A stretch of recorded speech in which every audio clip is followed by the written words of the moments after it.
বিকালে মেলায় যাবো, হাতে একটাও টাকা নাই রে। কি করন যায় রে অপায়?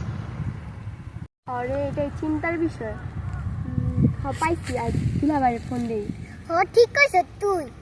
আয় দুলাভাই কই বিরিয়ানি আনছি, দুলাভাই আই না, আমরা 100 টাকা কি 200 টাকা লয়ে ভাগ দিই, তাহলে তুই আজ কাম। এই ল, দুলাভাইয়ের ফোন দে, বিরিয়ানির কথা কই তাড়াতাড়ি আইব। ও আতে 200 টাকা ছিল, কালকা শালি 200 টাকা লয়ে গেল গা। আতে টাকা পয়সা নাই, কি করুম, কেমনে টাকা পয়সা আইব আতে, টেনশনে পড়ে গেলাম।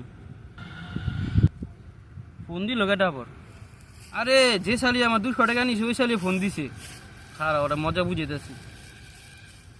হ্যালো হ্যালো দুলাভাই, দুলাভাই আম্মু তোমার আপনার লেগা বিরিয়ানি রাঁধছে, আপনারে কই যে খাইবার চাইলে তাড়াতাড়ি আইয়া পড়ে। কি বিরিয়ানি আমার লেগা? আরে কোনো টেনশন নাই, আমি 1 মিনিট আইতাছি, বিরিয়ানি আমার পছন্দের খাবার, অক্ষণে আইতাছি, খারাপ।